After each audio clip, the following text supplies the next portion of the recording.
The Radical. Fundamental principles of freedom, rational self-interest, and individual rights. This is the Yaron Brooks Show. All right, everybody. Welcome to Yaron Brooks Show on this Thursday, July 20th. Hope everybody's having a fantastic week and getting ready for the weekend. It's just around the corner here. And all right, just some quick reminders. Tonight, we're going to have Amish Adalja join the show. We're going to talk about kind of lessons learned from COVID. We'll talk about vaccines deniers.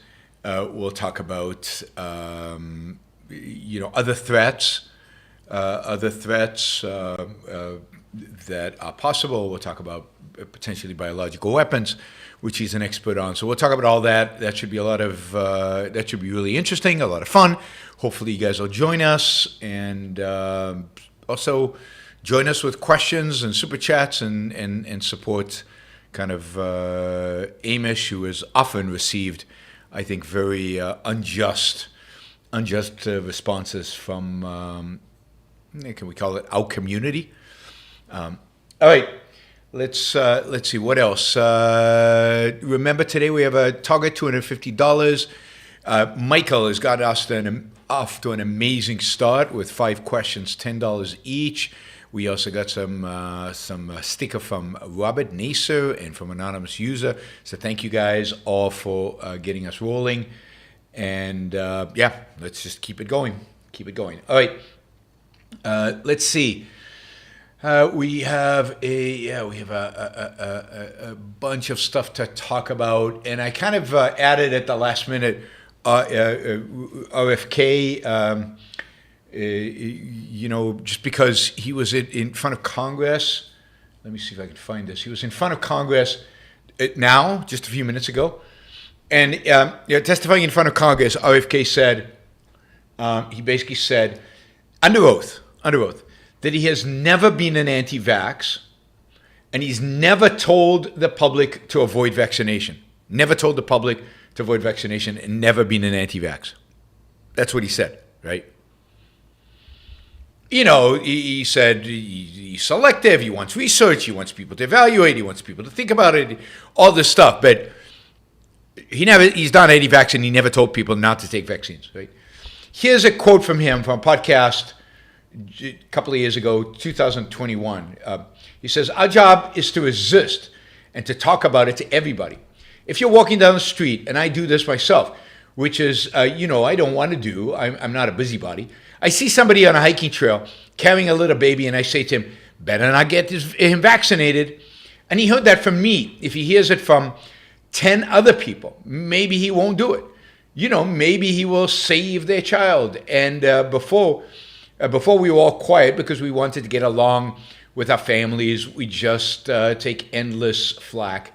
If you talk about this issue, people are scared. You're going to get marginalized from your community. That people are going to call you crazy or whatever. But now's the time to come out of the closet." And there's probably thousands of quotes where he's clearly anti-vax and clearly telling people not to get vaccinated.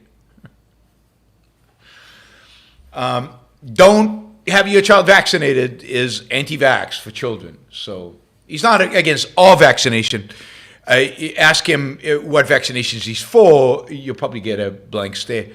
But just again, the lying, the sheer bold lying that now is just a part of our what we expect of our politicians. They just look at the camera and they state bold lies.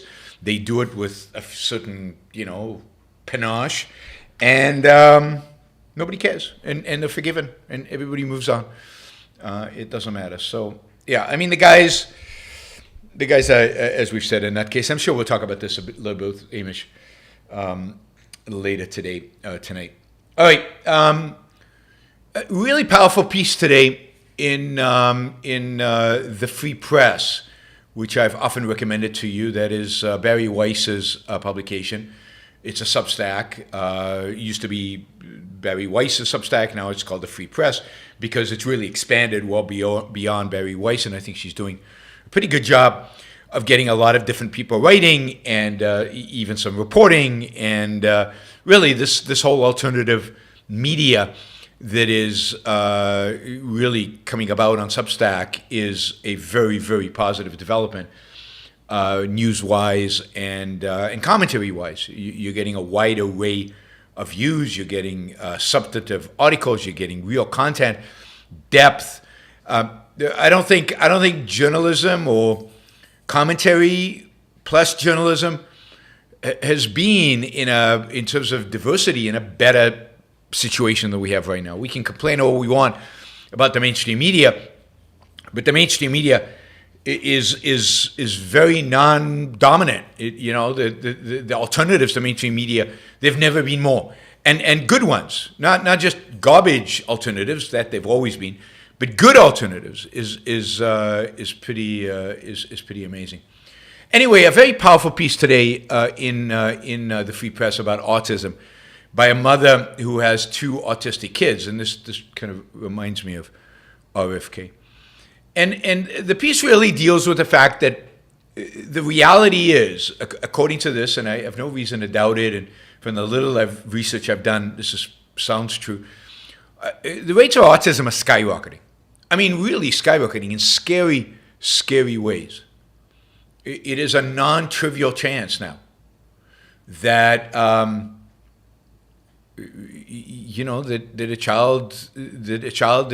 a child of yours it could have autism. It's something like 3% of all 8-year-olds are being diagnosed by autism, and you can say some of that's diagnosis inflation, but probably not. Probably not. And so it really is scary in terms of parents. Now, we talk about autism, and often the examples that are brought up with people like Elon Musk, right? And yes, there's some high-performing autistic kids, but that's a minority. The majority of autistic kids, some of them have IQs of under 50. They can't do anything. Even the ones who can are very, very, very difficult and cannot function completely independently in the world out there, and that is the vast majority of autistic cases, and that's a big number, and it's a scary number. I hate catastrophizing, but when I see a number like that, it is scary.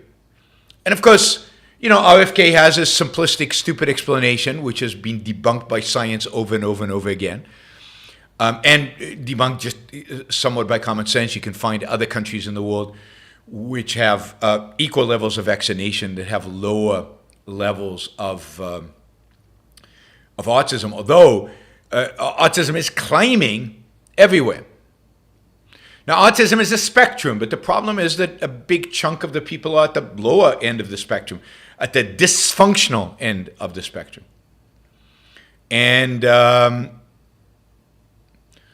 it's true that they're redefining other kind of cognitive issues as autism, but even when taking all of that into account, even when you take into account all the redefining that's being done, autism is still rising significantly.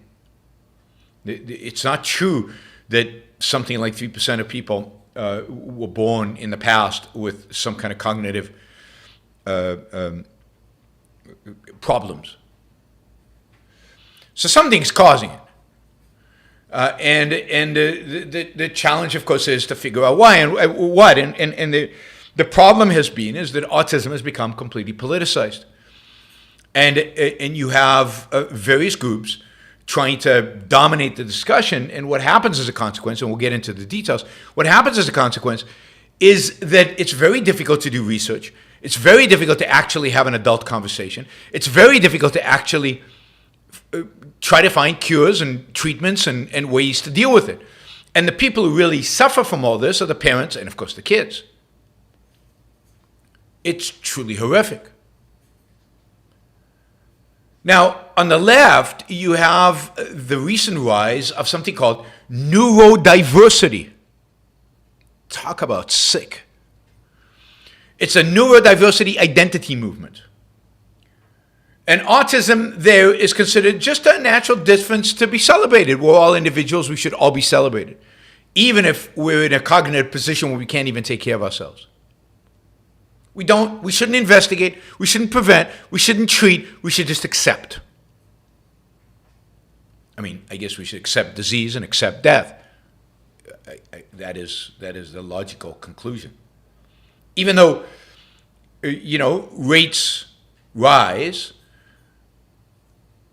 what's happening more and more is more and more people want us to just view this as this is just the way it is. These are as normal people as anybody else. There is no such thing as normal. Don't talk about normal. A lot of the research institutions that have a focus on autism have been corrupted by this. They now, instead of doing intense research and funding intense research, they now fund and talk about celebrating neurodiversity.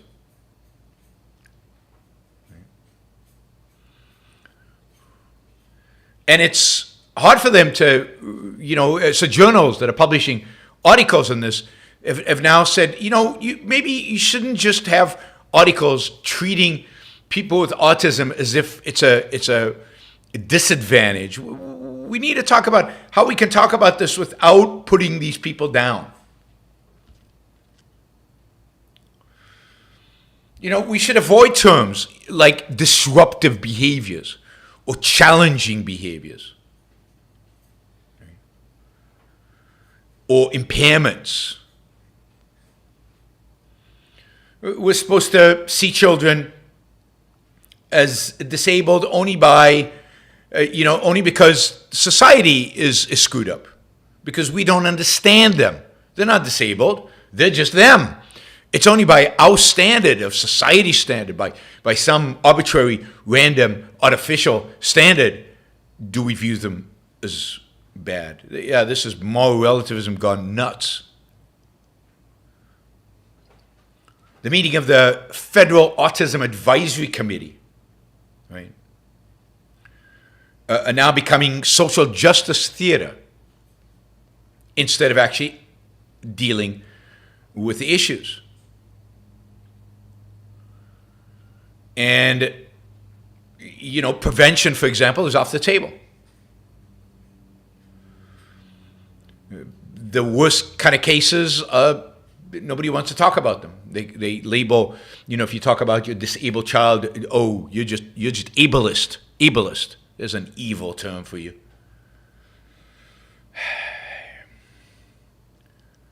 So, the left has completely corrupted this. And the social warriors, the social justice warriors, the moral relativists, just like they wanted us to embrace deafness. I remember this from the 90s and 2000s. They wanted to embrace blindness. God forbid you have a cure for blindness or deafness. That's not good. This is how they're born. This is how they are. They want to defend unhealthy obesity. They want to defend anything, any choice, anything that anybody does, except if they don't like it. And this is just, you can see how this cripples the parents' ability to deal with this. It cripples the scientists' ability to deal with it, and scientists are condemned. It's hard to believe that civilization has reached such a low point. And then, of course, on the flip side of this are the RFK and the variety of different conspiracy theories out there blaming vaccines. Vaccines have repeatedly been shown not to be the cause. But because there's this constant emphasis on the vaccines, harder to do research over the real causes, harder to discover what's really going on.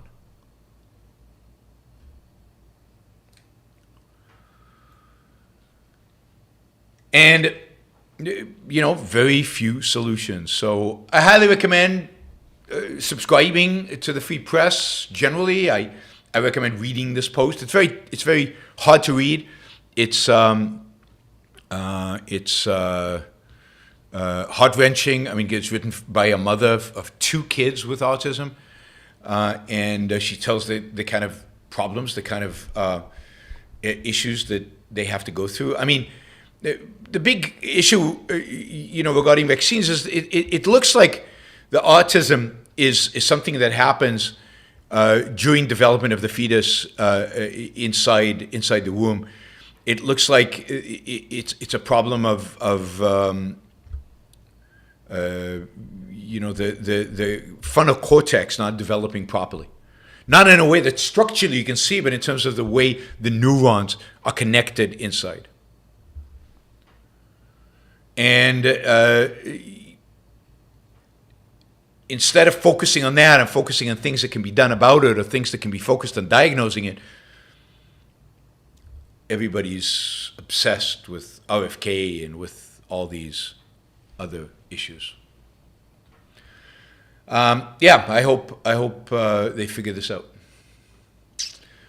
All right, a reminder, Michael is alone on the board. Thank you, by the way, Stephen Harper and David Arsenault for their support. But Michael is on the board alone in terms of questions. He has 5 questions, no other questions. So please consider asking questions in the Super Chat, $20 questions. In particular, we need 9 $20 questions to get to our goal right now. All right. Wuhan Lab. So today, the Department of Health and Human Services issued a letter announcing the suspension of Wuhan Institute of Virology's access to U.S. government federal funding, both in the short run and in the long term. Now, the Wuhan Lab has not received any federal funding since July of 2020, but it is now suspending all funding, and the reason is that the Wuhan Institute of Virology has disregarded NIH's numerous requests to provide the required materials to back up the research in their grant progress reports. The NIH's conclusion that the WIV research likely violated protocols of the NIH regarding biosafety is undisputed, the memo states. It continues, as such, there is risk that WIV is the Wuhan Institute of Virology, not only previously violated, but is currently violating and will continue to violate protocols of the NIH on biosafety. The WIV, you might know, received NIH funding through its partnership with EcoHealth Alliance, which is a US-based nonprofit, and it collaborated with WIV on coronavirus research, generally coronaviruses. It hasn't received, as we said, it hasn't received any funding since July of 2020. They have 30 days to respond, although it's unlikely they will respond. But it does look like that relationship is toast. And it's more support, I think, for the idea that the COVID-19 was unleashed by Pharma Lab, accidentally Pharma Lab, and that the Chinese authorities have engaged in 3 years now of cover-up of that fact. I think the Chinese authorities know whether it's an animal transmission or a lab leak. They know for a fact which one it is, and they're not disclosing everything that they know about this. So it really is concerning.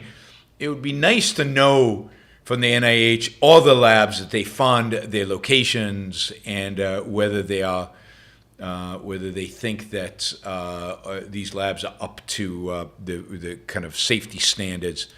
The NIH is just another government bureaucracy, and I don't trust who they're giving money to, and I don't trust that they're managing to follow up and making sure that the money is being used the way it should be used and the safety is up to standards. And it's amazing to me it's taken 3 years for the NIH to cut off WIV, given how much they've been stonewalled. Now, just as a related story somewhat, another story that hit this week is the fact that it's very likely that in spite of what RFK says, that official government data about deaths from COVID in China is probably very, very, very underestimated. That is, that the government has purposefully underestimated the number of people who have died from COVID in China, in spite of the fact that RFK thinks the Chinese are genetically somehow immune from COVID. During this last week, some data was published, right, on a government website that suggested that the number of cremations in an eastern province of Zhejiang rose to 171,000 in the first quarter of this year, of 2023. There was 72 more cremations, roughly 70% increase, than had been reported in the same time period last year. And this is exactly the same period also that China went off of COVID-0 and opened everything up, right? But yet China's official death toll from the start of the pandemic till today is 83,150. So, an unbelievably remarkable low number. And yet just this one province in one period of time, one quarter, had double the official rate for all of China. That these are people who've died from COVID. That tells you something about how much to trust numbers coming out of China, and how much China's really been engaged in propaganda to try to hide from its own people the true cost of COVID and the true cost of what's probably, not guaranteed, but probably the leak from a Chinese facility. Rough estimates of the number of people who probably died in the from COVID in China is somewhere around a minimal of 1 to 1.5 million people, and that's just for when China announced the zero COVID policy. So that's just in the last 6 months. Really, in the first quarter of the year, they are estimating that about 1 to 1.5 million people died of COVID during that period. Remember, China did not have a vaccine, or to the extent that they had a vaccine, it was a vaccine that was useless and did not work at all. All right, what else do we have? TSMC chip plant. Oh, we'll do this quickly because we don't have a lot of time. Okay, TSMC chip plant. We've been talking a lot about chips, microprocessors. We've been talking a lot about the factories built to build the microprocessors, and the CHIP Act was supposed to bring all these factories to the United States, and that was a big push of the Biden administration. Of course, a bunch of Republicans supported it, and everybody seems to be very proud of the success of the CHIP Act. Well, I've been saying over and over again that this is not going to go well. That even if they build these plants, they don't have the personnel. They don't have the personnel to run these plants. That there's a huge labor shortage. And somebody yesterday put up saying he said this is nonsense. Of course, we have well-trained people. There's no labor shortage in the United States for people to work in chip plants. As often happens, this morning. This is the headline of a story in the newspaper. Apple supplier TSMC delays start of Arizona chip factory. Why, you might ask? Taiwan Semiconductor Manufacturing Company will delay production of its new Arizona-based chip plant to 2025 due to a shortage of skilled labor, the company's chairman said on its second quarter earnings call Thursday. Sometimes I think these people listen to my show and they say, ooh, that's what we should say on the earnings call. TSMC's chairman said the company is working to send trained technicians from Taiwan to train local workers to help accelerate equipment installation. Now, this is interesting because this is not about running the plant. This is not labor, trained labor, who will actually work at the plant once it's open.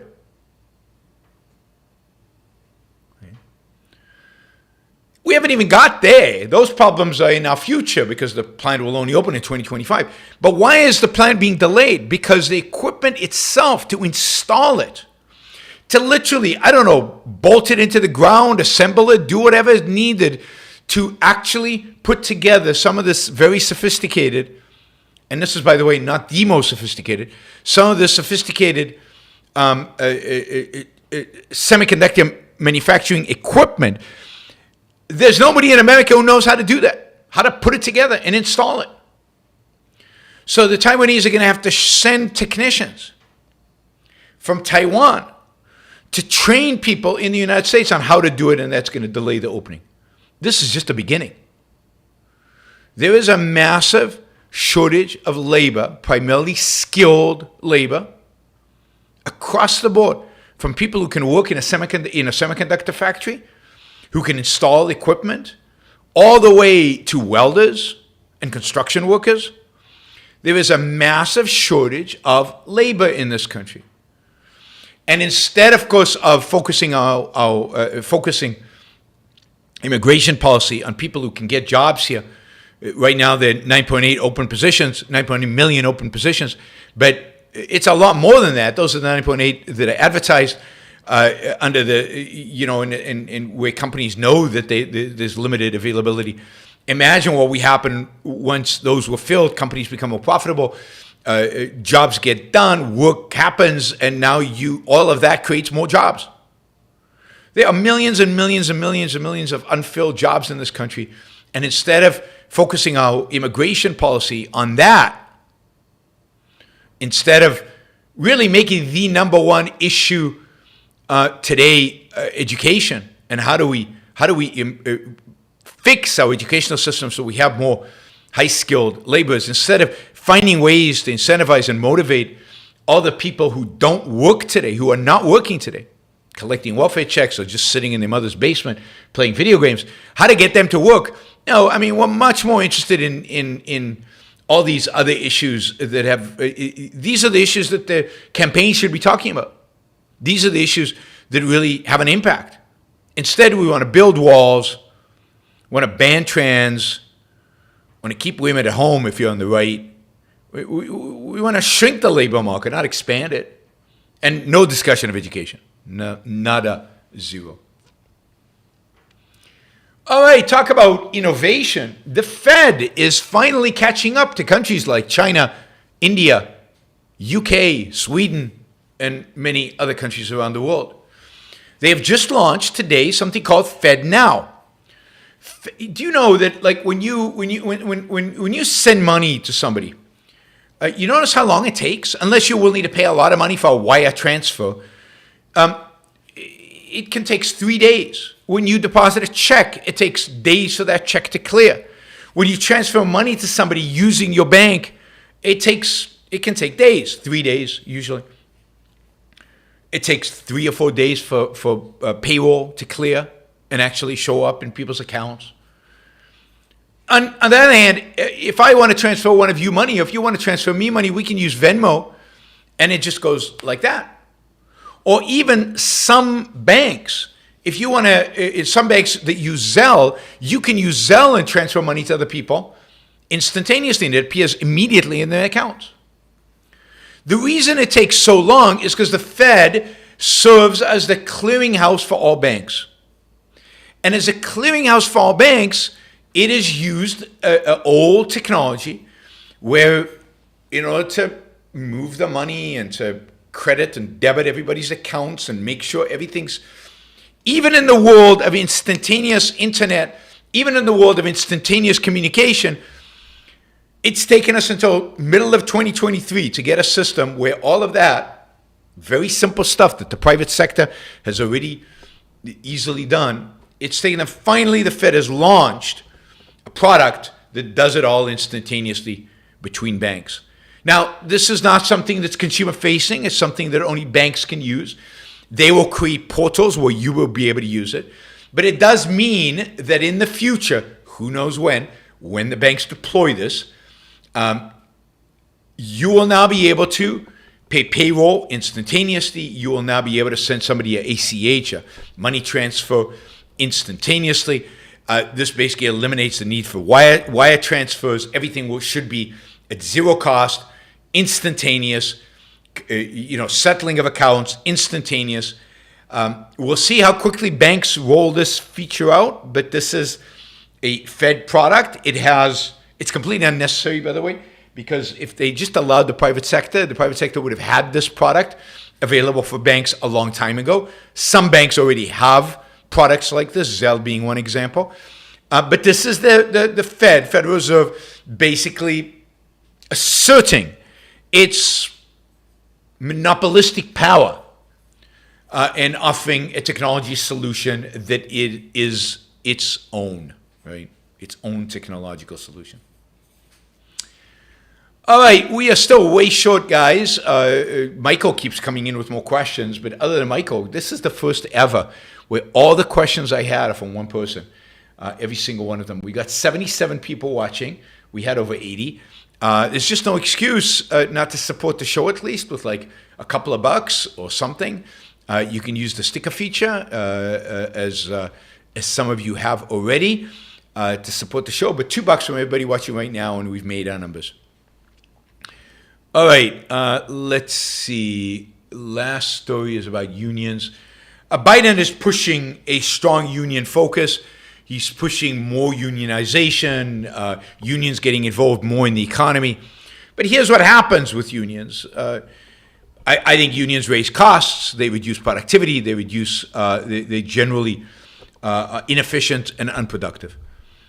And indeed, one of the costs that they bear, and it's a cost that's protected by government, is the cost of striking. Right now, we see that in Hollywood with both unions, the actors' unions and the writers' unions striking. But it is anticipated that soon you might see UPS employees strike, auto workers strike, and possibly other unions striking as well. UPS in particular, strike by UPS workers, would really do havoc to all of us who depend on Amazon for everything, right? For everything we consume. Unions are a real challenge, and yet the Biden administration receives a lot of its votes from unions. 58% of unionized workers voted for Biden in the last election, and he is going to push unions. He's going to encourage them. By the way, again, sadly, people like J.D. Vance and Josh Hawley and even Trump are quite supportive of unions and have pushed unions as well. What we really need to do is get rid of the laws protecting unions, get rid of the laws that allow the government to protect them and don't allow, for example, employers to fire them. I'm generally against unions to a large extent because all unions can do is establish a one-size-fits-all solution. Now, there's no question in my mind that, for example, in Hollywood, there are real issues like with the use of AI instead of actors and how many royalties actors or writers should get from streaming shows and things like that. Absolutely, there are real issues that need to be negotiated and settled. But it is also true that we don't know what kind of alternatives are possible because we have one-size-fits-all solutions. If we had either smaller unions or if we had, I don't know what the alternatives are, but smaller unions strikes me as or just individuals negotiating or different contracts for different studios, different contracts for different streaming services.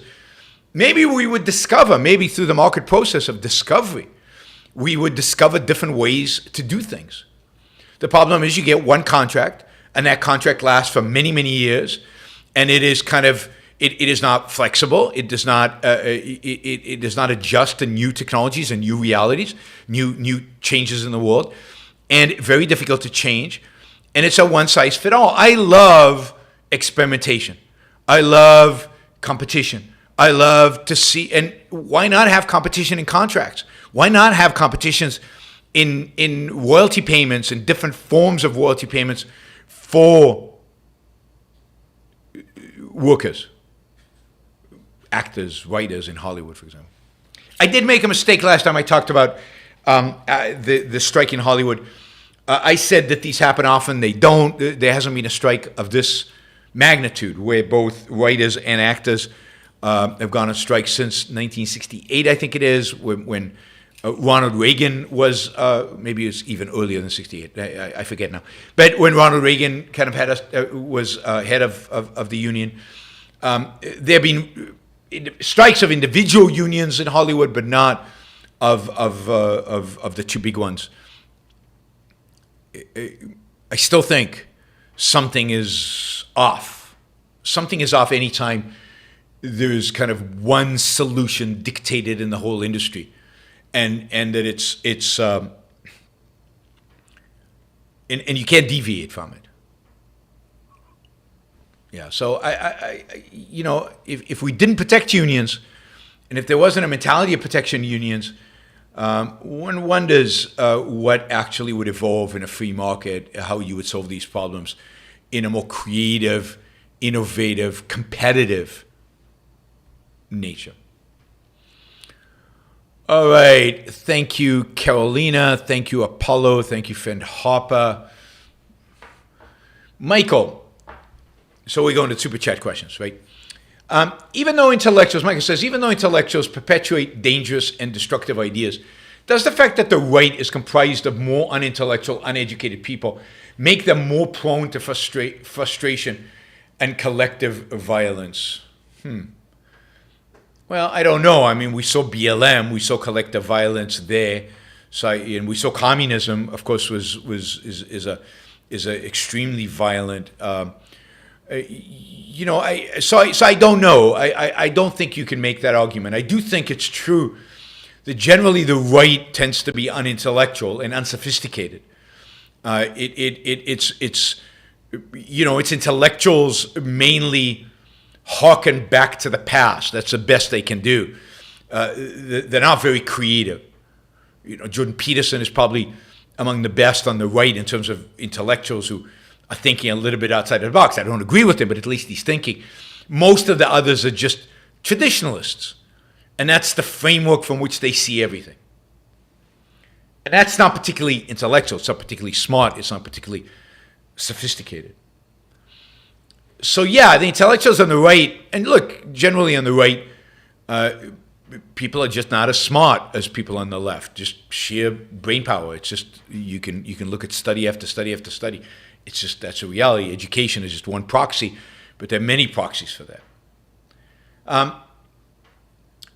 So you'd expect unintellectual, uneducated people to be violent, but there's enough of them on the left as well to be violent. So I'm not sure one side is going to be more violent than the other. I do think that the whole formulation of the problem on the right is much cruder than it is on the left. Maybe they come to the same conclusions in the end. Maybe they're both racists in the end. But the left has these convoluted, explanation, critical theory for why race is important. The right just says, yeah, because I'm white and I don't give a damn, right? It's a cruder form. So I don't know if that leads to more violence. I mean, it leads to both sides ultimately to violence. John says, Canada has begun recruiting US H1B foreigners and so far has about 10,000 applicants, according to Guardian. Yeah, I mean, good for Canada. Canada is embracing the idea that people are a net asset. They are value added.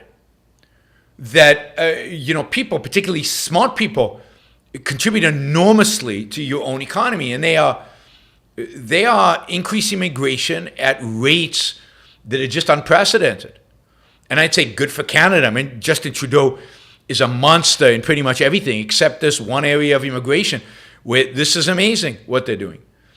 And one of the ways they can, in a sense, free ride off of the screening process that the U.S. has already done is by going after American people who've received H1B visa in the United States who fear that they won't be able to convert the H1B visa into a green card, fear that they won't be able to attain permanent residency in the United States and will be denied renewal for the H1B. And Canada's saying, come over here, we'll guarantee you'll be renewed. No problem.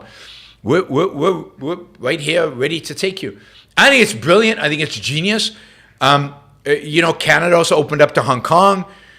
Canada is taking in a lot of Ukrainians. The United States is taking in some Ukrainians. We'll talk about U.S. immigration policy, which is actually saner under Biden than it is under Trump. And it is interesting, I'll just mention this, and we'll talk about it more, that the crisis at the border has been diffused dramatically. The numbers are way down suddenly. What happened? They increased legal migration. They gave people more legal options. And guess what happened? People who would have tried to sneak in are using legal methodologies, are staying in their countries, going to the embassy or consulates, and coming in legally rather than having to sneak across the border. So the crisis at the border has gone. There's no open borders. That's a joke. It is particularly for skilled workers. It is still unbelievably hard to get into this country. It's just that skilled workers, because they have options, don't tend to try to come here illegally. Or if they do come in illegally, they use other methods other than sneaking across the border. But this country is the opposite of open borders. Canada is far closer to open borders than the United States. If you look at the number of migrants into the United States per capita, and you look at the number of migrants coming into Canada per capita, Canada's way ahead of the United States, and it's doing it in a healthy, productive way, and good for them. This is something that's going to benefit Canada over the long run. Particularly if, and this is important, if they work on assimilation and if they work on law enforcement. Right? Edward, you're ignorant. You have no idea what Itamar Ben-Gvir stands for, or what he does, or what he represents. What you just wrote is an ignorant statement, right? I mean, Itamar Ben-Gvir is as close to fascist as a country like Israel will allow, but he's close. The last thing you want anywhere is a little monster like him. God. David Arsenault, and by the way, crime in Israel, the crime that he complained about has not gone down since Itamar Ben-Gvir is responsible for internal security in Israel. He's done nothing to achieve that. David says, striking actors and writers have a legitimate grievance about Hollywood accounting. All right? It books losses in unrelated projects and eats into legitimate residuals. How is it still around? I don't know. But I'm not sure that the right way. Maybe because the whole industry functions by one methodology. Maybe because there's no competition in terms of royalties. Maybe because it's a one-size-fits-all solution, rather than studios actually have to compete among each other in the way they compensate the people they work for them. They all compensate in kind of a standardized way. Maybe it wouldn't have survived an actual competitive hiring process in the way that in other markets, these kind of things don't exist. So I am very, very skeptical. I'm not an expert, don't know a lot about it, but I'm very, very skeptical that the solution to these things is another strike where they get to another agreement, and then because, again, it's a one-size-fits-all, maybe the studios find a different way to manipulate the numbers that wasn't projected by the thing, and there's no competitive pressure, and there's no way to get rid of that, right? Because the unions agreed to it, so everybody has to agree with it. So there's no competition is really, really good at these things. Having different alternatives, competing with one another, seeing what works and what doesn't. In labor law, in labor relations, is the way to go. It's the way to discover what the best way to compensate writers and work and actors, particularly in an era of AI, where whatever agreement they come to now, AI is going to evolve in 5 years. It's going to be completely different than it is today. And the agreement today is not going to take into account those advances. And that kind of flexibility cannot be built into a long-term standardized union contract. You need competition. Michael says, did you watch Yuval Harari's interview with Lex Friedman? It's mostly hot air. Intellectuals in the social sciences with no objectivist training are largely useless. I mean, I did not watch it. I don't intend to watch it. I find Harari insufferable. I don't like him. His arguments are, I think they're silly. They don't stand up to simple logic. And yet he's almost never challenged. He's never pushed. So I'm really not interested in watching what he says. And I agree with you. It is mostly hot air. Michael asked, Trump just said, yes, I saw this, Xi Jinping is brilliant. Hey, he runs 1.4 billion people with an iron fist. I mean, this is not the first time. Trump has repeatedly expressed admiration for Xi Jinping. Trump has repeatedly expressed admiration for all authoritarians. They like authoritarians. He likes authoritarians. He likes their power. He wishes, and he said this, he wishes he had that kind of power.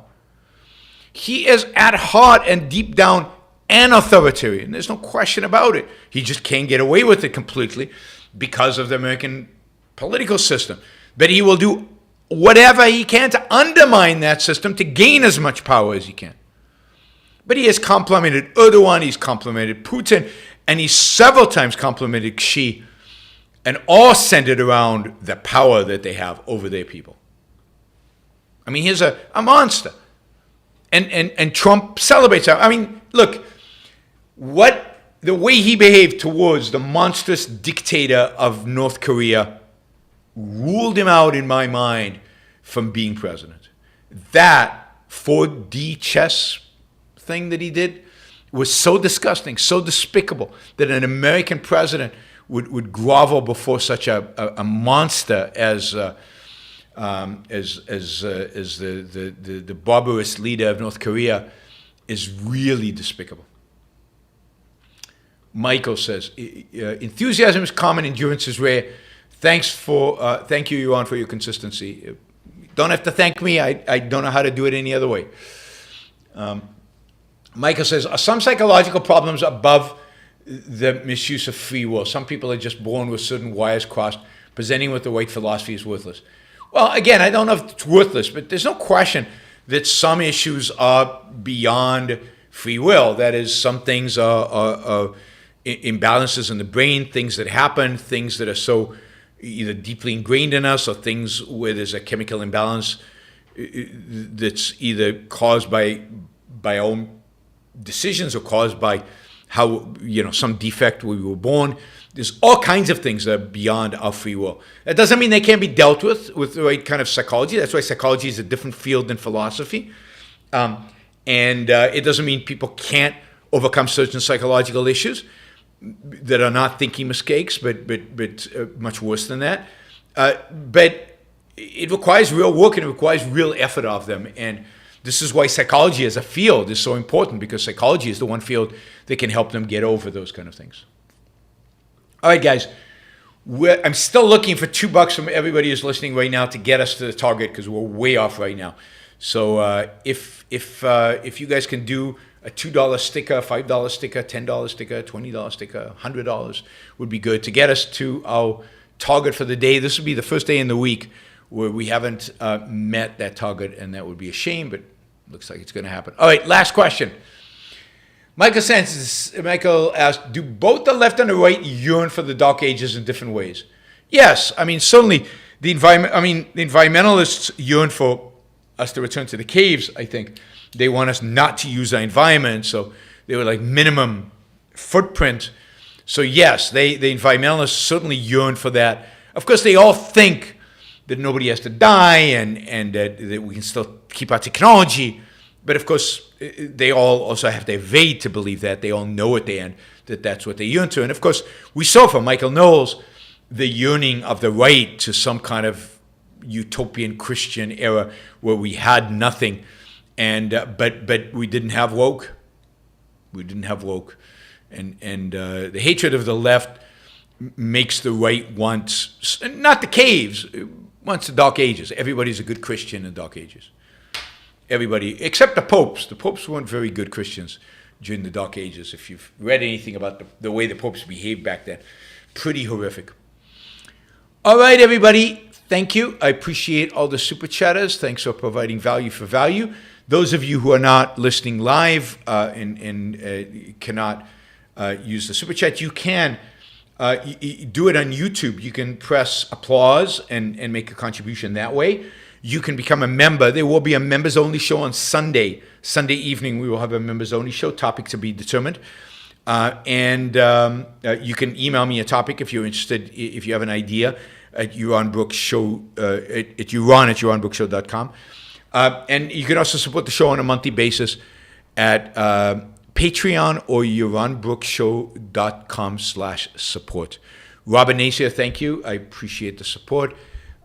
Thanks to all the rest of the super chatters. I will see you tonight. We've got Amish Adulja. And bring your questions, challenge him, and thank you, Deborah. Really appreciate the support. Thank you for all of you for helping chip away at this. Don't forget to like the show before you leave. It helps, really, really helps with the algorithm. And of course, share this show or share the short shows or share whatever you can so that we get as wide a distribution for these shows as possible. Thank you, Sylvanus. And thank you, guys. I will see you all tonight, 8 p.m. East Coast time.